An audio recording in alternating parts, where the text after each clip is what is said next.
Allez, on va évoquer maintenant un sujet qui vous occupe beaucoup en ce moment, Maître Salman, celui des EHPAD, puisque après la publication du livre Les Fossoyeurs, qui décrit le système mis en place par la chaîne privée Orpea, vous êtes désormais l'avocate d'un certain nombre de familles en colère, familles de résidents. Combien de familles est-ce que vous représentez aujourd'hui, puisqu'elles ont pour la plupart décidé d'aller en justice? Je ne peux pas vous donner un nombre précis. Tous les soirs, mes assistantes me font un tableau Excel. Il y a à peu près 200 appels par jour. Ma boîte mail, je dois avoir 1000 mails à peu près par jour. Je ne compte pas les réseaux sociaux. C'est-à-dire que c'est une explosion, mais ça ne s'arrête pas. C'est tous les jours un peu plus. Donc je dirais qu'il y en a au moins une centaine sûrs. Après, j'ai aussi beaucoup de messages pour Korian, quoi qu'on en dise. Voilà, autre grande firme d'EHPAD. C'est la même chanson, c'est exactement les mêmes méthodes, très clairement. D'autres structures moins connus, mais aussi des soignants, même des soignants qui travaillent actuellement, mais qui me disent « je ne veux pas témoigner par peur des représailles ». Ça, je l'ai beaucoup sur les représailles. J'ai beaucoup de familles qui me disent « j'aimerais rejoindre votre action, mais si ça se sait, comment je vais faire? Est-ce que vous pouvez anonymiser ma plainte ?» C'est un peu compliqué. Et pas les révélations, mais les déclarations de M. Charrier, moi, vraiment, les bras m'en tombent. Alors, M. Charrier, c'est le nouveau patron d'Orpea. Hein. Oui, mais c'est un peu la même maison. Si vous voulez, c'est l'ADN Orpea. Il était déjà dans la structure depuis 2017. Lui, il dit il n'y a eu aucun manquement, on a les preuves, tout ça est injustifié. Moi, sur mon téléphone, j'ai des photos qui font froid dans le dos. J'ai des photos, j'ai des enregistrements. Donc, je ne sais pas avec quel mépris... De quoi? Vous avez des enregistrements de quoi? Des enregistrements clandestins qui sont recevables au pénal, je le précise, où on voit vraiment des familles ont posé un téléphone dans la chambre et on entend des choses, un mépris envers les résidents, c'est-à-dire qu'en fait, il y a même des patients qui sont enfermés une journée entière. Je ne sais pas si ça fait froid dans le dos. On voit des gens où on les retrouve dans leurs excréments plusieurs jours de suite. Et les familles, oui, c'est vrai, ont pris des photos à titre de preuve. Et les déclarations qu'il fait, c'est une double peine pour les victimes. Les victimes ont perdu leurs proches dans des situations dramatiques, tout en payant entre 5 000 et 10 000 euros par mois, parfois 2 000, mais à la limite, peu importe le prix. Et là, il leur dit, vos souffrances n'ont pas existé, j'ai les preuves qu'elles n'ont pas existé.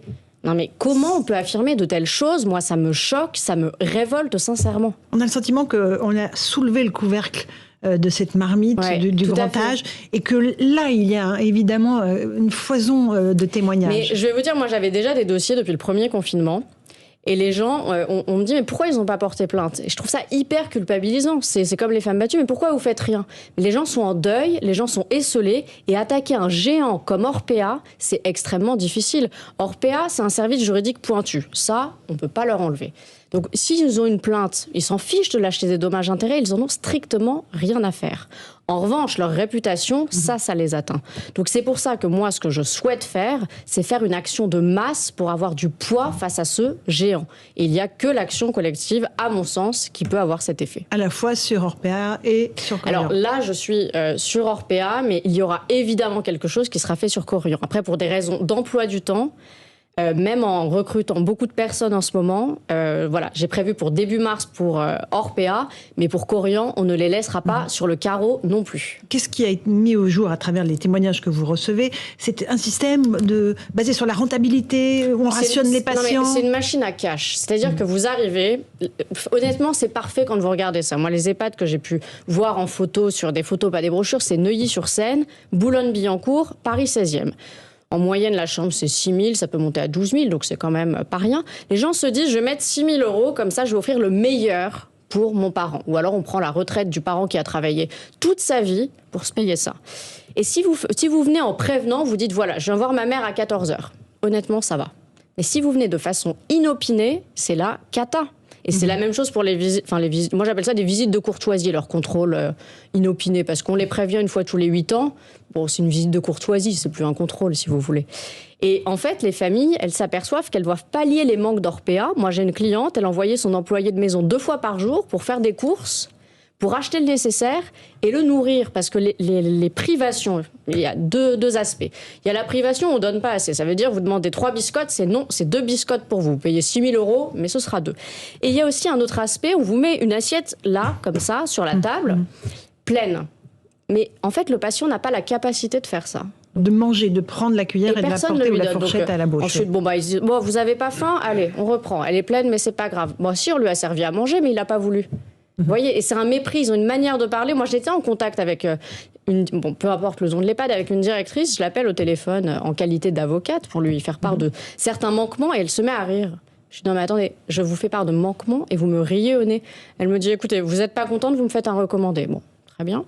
Entre-temps, changement de directeur, parce que ça c'est souvent, et ils font des courriers types. Je ne sais même pas s'ils les personnalisent. J'ai l'impression d'avoir des copier-coller parce que plusieurs clients ont la même chose. Donc c'est un manque de respect.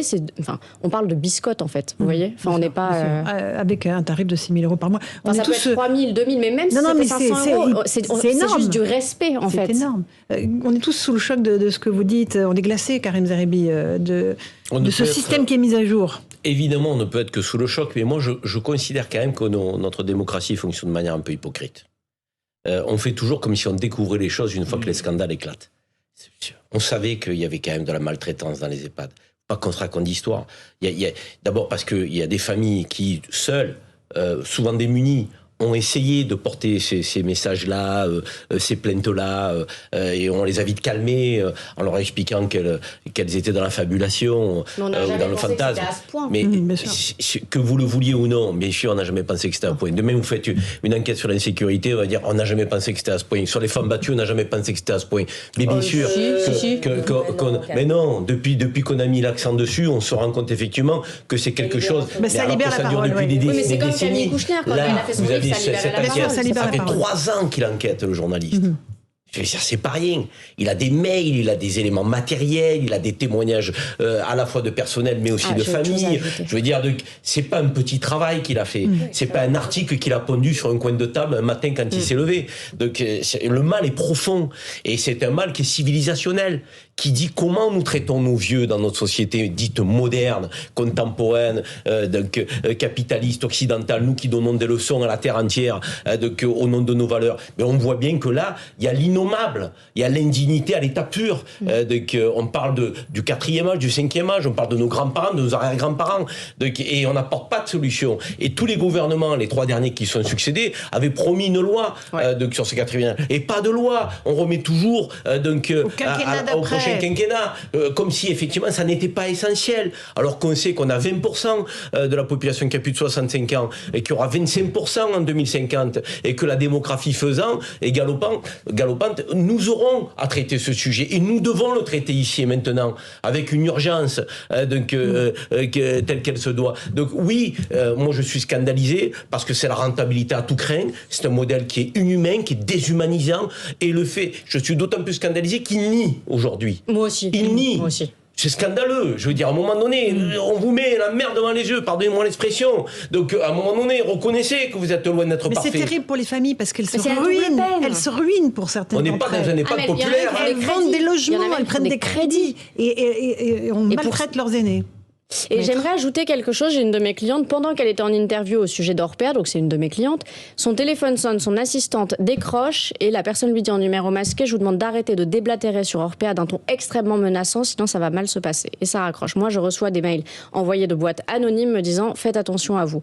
Donc je ne dis pas que c'est eux, bien sûr, je ne le dis pas, mais ils ont bien sûr, je ne dis pas que c'est eux, mais il y a une part d'intimidation.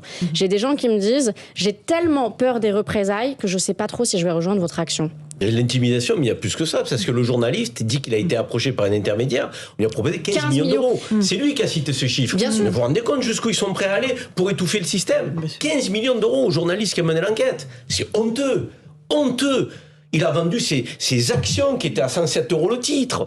Donc 3 semaines avant l'ancien patron, 3 semaines avant la sortie du livre. Aujourd'hui, l'action est à 37 €. Mais je veux dire, tout ça encore pourquoi? Pour se faire du fric. Mais ça montre qu'ils sont prêts à tout, qu'il n'y a pas de limite, c'est nos limites. Exactement. Alexandre Devecchio. Non, tout à fait. Je rejoins Karim quand il dit que c'est un problème civilisationnel. Je pense que tout le monde doit s'interroger sur la manière dont effectivement on traite nos aînés, mais c'est aussi un problème plus profond. On est dans une civilisation capitaliste avec ce que ça implique de pire. Il ne s'agit pas de dénoncer le capitalisme bêtement, mais là on voit bien qu'il a prononcé le mot, Karim, de rentabilité. On voit que jusqu'à la mort, il y a une question de rentabilité. Et moi je m'interroge comment se fait-il finalement que ces maisons d'utilité publique que sont les EHPAD soient cotées en bourse? Vous disiez tout à l'heure que si c'était des dommages d'intérêt individuels, ça ne leur coûtait rien.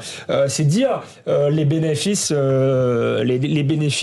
dégagés. Donc faut s'interroger sur le fait, est-ce qu'il est bien légitime qu'on se fasse de l'argent comme ça sur le dos de vieillards qui sont en train de mourir? Je ne crois pas. Puis ce sont des vraies maltraitances, pardon, mais j'ai même un client qui m'a raconté, il l'a raconté sur un plateau, une fois il vient voir son père, il voit une deuxième personne dans son lit.